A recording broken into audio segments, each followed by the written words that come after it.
সরকার যদি কোনো অ্যাকশন না নেয়, আমরা সরকারের বিরুদ্ধে অ্যাকশন নেব, ঠিক না?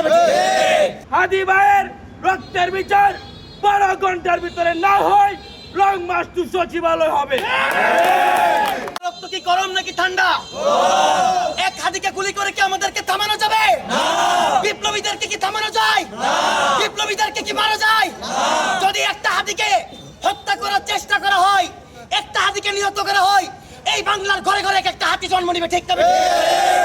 এক হাদি যদি লোকান্তরে যায়, লক্ষ হাতি বাংলার ঘরে ঘরে জন্মাবে। আমরা জানি এই বাংলার জমিন বিপ্লবীদের জমিন, ঠিক না? ঠিক। এই বাংলার জমিনে বিপ্লবীরা ছিল, বিপ্লবীরা আছে এবং বিপ্লবীরা থাকবে ইনশাল্লাহ। যদি কেউ মনে করে আমাদের রক্তের উপর দিয়ে আওয়ামী লীগ এই দেশের মধ্যে আবার পুনরায় প্রতিষ্ঠা করবে, তাদের বিরুদ্ধে আমাদের অ্যাকশন হবে, ঠিক না? ঠিক। আমরা যে টাইম দিয়ে দিয়েছি, আগামী 24 ঘন্টার মধ্যে সরকার যদি কোনো অ্যাকশন না নেয়, আমরা সরকারের বিরুদ্ধে অ্যাকশন নেব, ঠিক না? এই সরকার আসার পরে কি হয়েছে আমি জানি না, কিন্তু দেশের পরিস্থিতি ঠিক নাই। দেশের পরিস্থিতি এখন পর্যন্ত ঠিক হয়নি।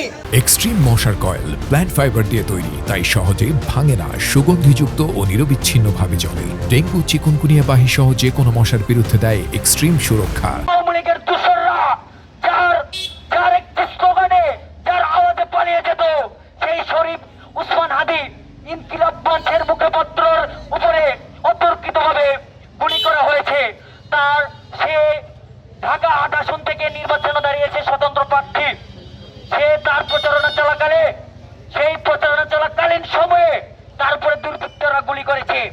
আমরা এই প্রশাসন, এই ইন্টারিমের কাছে জানতে চাই, সেই জুলাইয়ের একটা অংশ, সেই বিপ্লবী, সেই যোদ্ধার উপরে অতর্কিতভাবে সরাসরি দিনে দুপুরে কিভাবে হামলা হয়। আমরা জুলাই যোদ্ধারা এদেশের মাটিতে এখনো বেঁচে আছি।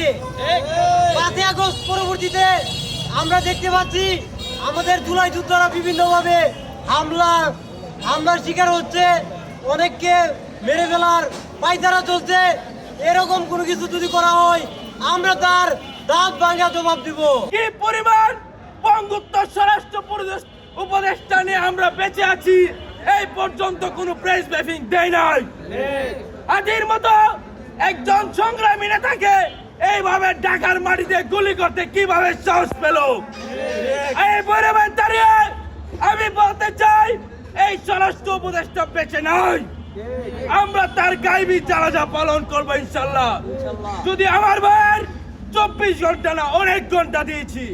এর আগে ডাকসুর সভায় বিপি জননেতা নুরুল হক নুরুর উপরে যে আক্রমণ হয়েছে, সেই বিচার আমরা দেখতে পাই নাই। বাংলার মাঝে সেই বিচার হয় নাই। যদি হাদি ভাইয়ের রক্তের বিচার 12 ঘন্টার ভিতরে না হয়, লং মার্চ টু সচিবালয় হবে।